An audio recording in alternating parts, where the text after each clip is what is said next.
Hey guitar fanatics, when we're talking about useful tools to help us play great guitar solos, arpeggios have to be near the top of the list.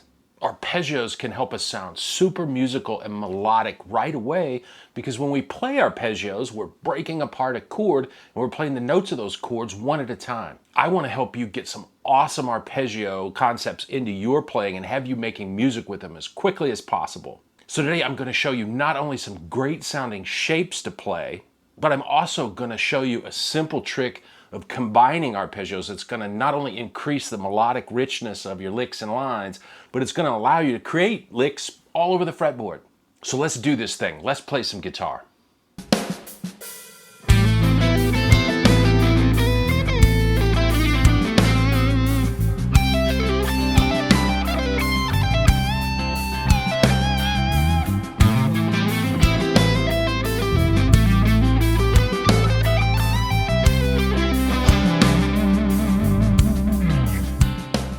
So what you heard me playing there and what I want to talk about today are two types of arpeggios and various voicings of those arpeggios, specifically major 7 and minor 7 arpeggios. And even more specifically, the relative major 7 and minor 7 arpeggios from a key, like G major 7 and E minor 7, or C major 7 and A minor 7. Now, we'd usually think of major 7 and minor 7 arpeggios as sounding very different, running the gamut from happy to sad, and therefore being sort of separate and distinct. However, if we take a closer look, we're going to find there's some real magic in using a simple trick, and that trick is to use them interchangeably, or even better, to combine them to make up licks and phrases. So how can that be? How can we take a happy sounding arpeggio and a sad sounding arpeggio and interchange them or use them together? Well, check this out. We're going to use C major 7 and A minor 7 for our example. So here are the notes of the C major scale. We've got C, D, E, F, G, A, B, and then our octave C. And to get a C major 7 arpeggio, we would take C, E, G, and B, or the first, third, fifth, and major 7th of the C major scale. Now, how about A minor 7? Well, we've got the note A, C, E, and G. Or if we start from A, that would be the root, the minor 3rd, the 5th, and the minor 7th, or flat 7. But here's where we have to take a note from the pages of my man Albert Einstein and realize that everything is relative. And what we need to relate these notes of the arpeggios to are the chords that we might be playing them over. On the surface, if we look at the notes of these arpeggios, 3 of the notes, C, E, and G, are identical. But here's the big aha. Over a C chord, those notes would be the root, the 3rd, and the 5th, just a C major triad. But over an A minor chord or an A root, those notes would represent the minor 3rd, the 5th, and the minor 7th. So that's pretty cool. You change the root note, the functions of the note changes. So what if we take the 2 notes A and B that are different in each arpeggio and add them into the mix? Well, on top of a C major triad, the B is the major 7th. But on top of an A root, that B note would be the 9th. So if we play a C major 7 arpeggio on top of an A root, we get the sound of A minor 9, and that's a great sound. So how about the A note that's not in C major 7? Obviously, it's the root of A minor 7, but when we play it over a C, A is the 6th. So if we play an A minor 7 arpeggio over a C root, we get the sound of C major 13. So we can use A minor 7 over a C root and it sounds great. We can use C major 7 over an A root and it sounds great. So now we've got that theory out of the way. Let's take it one step further and get to the real gold here, and that's using the 2 arpeggios together to make up licks. So let's get things moving with 2 simple shapes. For A minor 7, we're going to go to the 5th fret. We're going to play G and A on the D string at frets 5 and 7. We're going to play the C note and the E note at the 5th fret of both the G and the B. We've got a G note at the 8th fret of the B string, and we've got A and C at frets 5 and 8 of the E string. That arpeggio sounds like this. For C major 7, we're going to go up to the 8th fret. We've got a C at the 8th fret of the high E string and a B at fret 7. G at the 8th fret of the B string. E at the 9th fret of the G string. C at fret 10 of the D string. And then B at fret 9 of the D string. That arpeggio, C major 7, sounds like this. Here's the two arpeggios played together.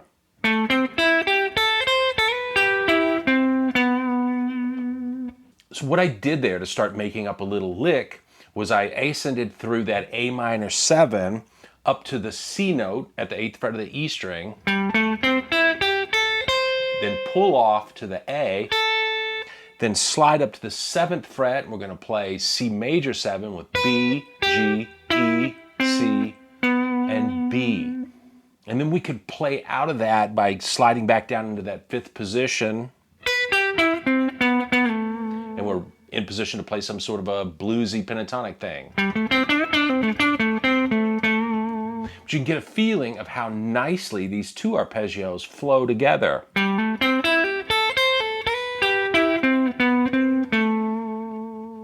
So I'm going to do a quick take over a backing track that goes from A minor to C, so you can kind of hear this phrase in context. Check it out.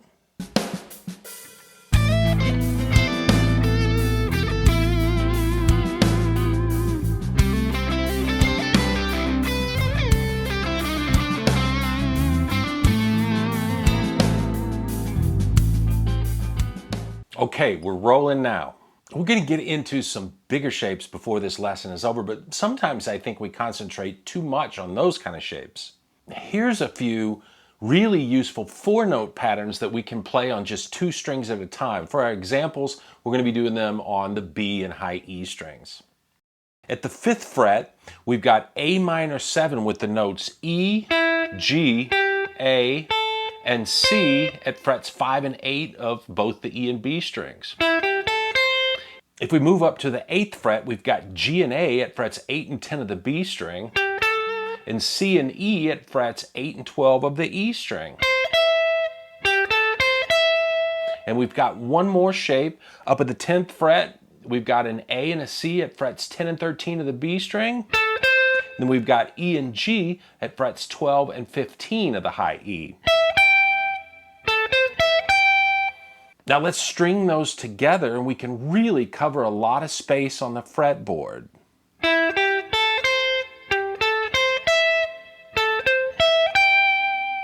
And how about C major 7? Well, we've got a shape with G and B at frets 8 and 12 of the B string. And we've got C and E at frets 8 and 12 of the high E. Going up to the 12th fret, we've got B and C at frets 12 and 13 of the B string. We've got E and G at frets 12 and 15 of our E string. We've got one more shape here. We've got C and E at frets 13 and 17. We've got G and B at frets 15 and 19. So let's string those together.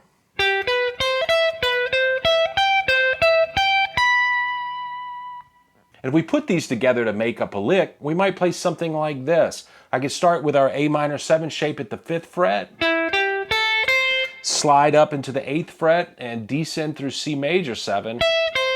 I'm going to play A minor 7, slide up to the 12th fret for C major 7.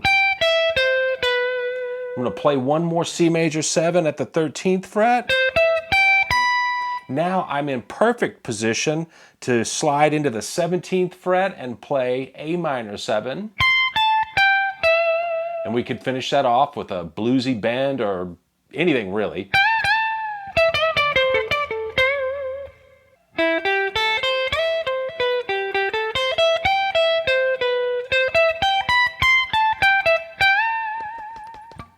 So let's hear that in context over our backing track.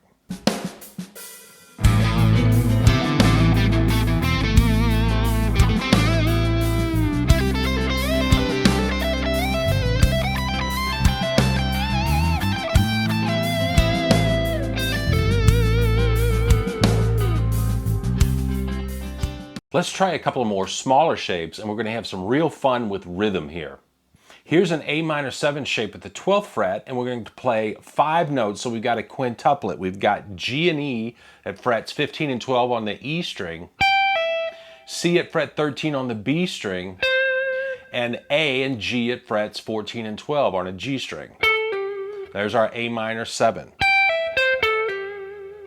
Next, we're going to play a 4-note pentatonic shape, and the rhythm we're going to play is an 8th note and then a 16th note triplet. So that rhythm is like ba da ga da da da ga da da da ga da da da ga da. So the notes we're going to play, we're at fret 17 and 15 of both the E and B strings. So it's right down A minor pentatonic. Then we're going to play another quintuplet. We've got a 5-note C major 7 shape we can play with B and G at frets 19 and 15 of our E string. Frets 17 on the B and G string, we've got E and C. And then we've got a B at fret 16 of the G string. We're now, again, in perfect position to play Am7 again, up at frets 20 and 17 as that 8th note, 16th note triplet. So we've got 2 quintuplets and 2 patterns with an 8th note, 16th note triplet combination. So when we're trying to come up with licks, don't neglect variety in your rhythms. It can make a lick really stand out. And with this one, I'm trying to make the quintuplets really flow, but then make the 8th note, 16th note triplet figures sound really snappy and almost staccato.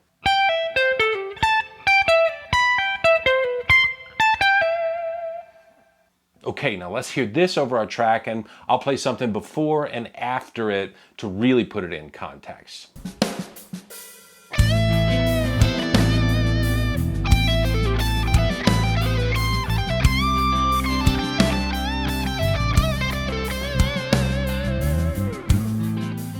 Let's use variations on those 2 minor 7th shapes for our next lick, but we're going to give this lick an entirely different feel and flow by playing 16th note triplets.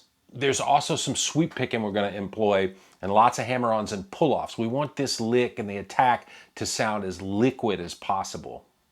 We're going to use this shape for C major 7. We're going to pick the B at the 19th fret of the E string, slide into the C note at fret 20 and back, and then pull off to the G note at fret 15. Then we're going to play fret 17 of both the B and the G string with an upward sweep. Those are E and C. And then pull off to the B at fret 16. And then slide into the G at fret 12. So far, our arpeggio sounds like this. And we're going to play right into the Am7 arpeggio shape that's rooted at the 12th fret. We're going to play a downward sweep, and we're going to play A, C, and E at frets 14, 13, and 12 of the G, B, and E strings. Then I'm going to alternate pick G and A at frets 15 and 17, and then pull off those same notes until we're back down to the E at the 12th fret. And with an upstroke, I'm going to pick the C at fret 13 of the B string and the A at fret 14 of the G string, and then pull off to the G at the 12th fret. I keep that upstroke going. I'm going to play the E at fret 14 of the D string and C at fret 15 of the A string. Then we'll pull off to the A at fret 12 and slide to the G at fret 10. Now our Am7 portion of the lick sounds like this.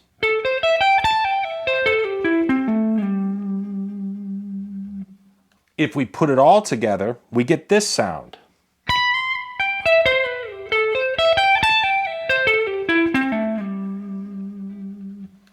I've got to admit, this is my favorite way to play arpeggios. The combination of sort of a light pick attack with the partial sweeps and the hammer-ons and pull-offs, well, again, the word that comes to mind is liquid.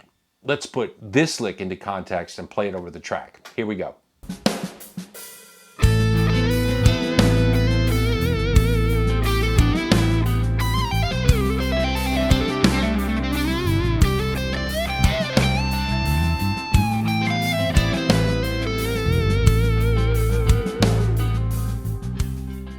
Okay, I can't leave you today without putting up a monster fretboard spanning arpeggio sequence. This lick is going to take us from the A at the 5th fret of the low E all the way up to the B note at the 19th fret of our high E string. Let's get right into it. We're going to start by playing the A on the 5th fret of the low E, and we're going to hammer onto the C at the 8th fret. We're going to play E and G on frets 7 and 5 of the A and D strings with a downward sweeping motion, and then slide from G to the A at fret 7 and hammer onto the C at fret 10. And now we're transitioning from A minor 7 to C major 7. We're going to play frets 9, 8, and 7 on our G, B, and E strings. Those are the notes E, G, and B. We're going to slide into the C at fret 8 and then pick the E at fret 12 with an upstroke. So far, we've got this.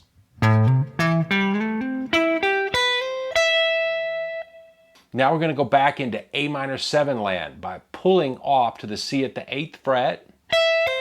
We're going to keep our upstroke moving and play A at fret 10 of the B string, G at fret 12 of the G string, and pull off to E at fret 9. We play the C at fret 10 of our D string, A at fret 12 of the A string with our upstroke, and then pull off to G at fret 10. Okay, now we're going to make a position shift, play the A at fret 12 of the A string with a downstroke and hammer on to C at fret 15. We're going to play the E at fret 14 of the D string and the G at fret 12 of our G string with another downward sweep.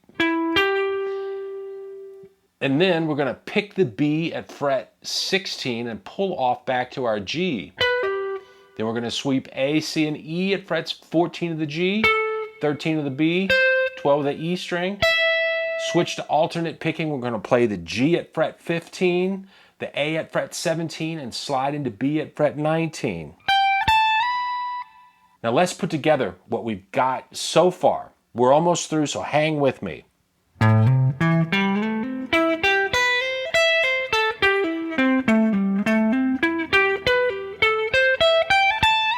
Now that B note signals we're going back to C major 7. So we play the B, we pull off to G at fret 15.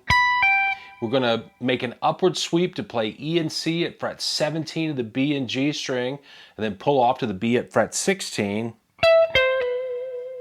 Keep that upward sweep moving. We're going to play G at fret 17 of the D string, and then we have E and C at frets 19 and 15 of the A string, and B and G at frets 19 and 15 on the low E.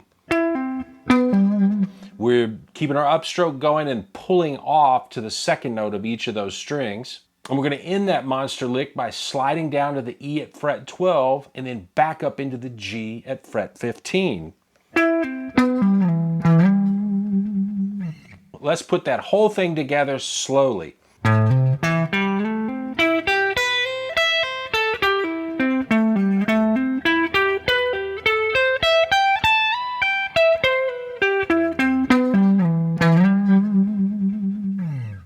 Okay, and now let's do it over our track.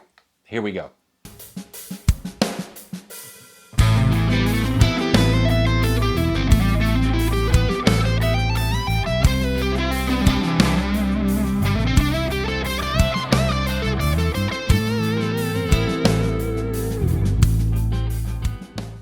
I love the sound of the licks that we can come up with mixing minor and major 7th arpeggios. I just think the tonality, along with sort of the flowing nature of the phrases that we can come up with, well, it makes this concept a great sounding tool for solos and improvising. Thanks for watching. Until next time, work hard, play hard, have lots of fun playing the guitar. Take care of yourself, be happy. See you soon. Bye.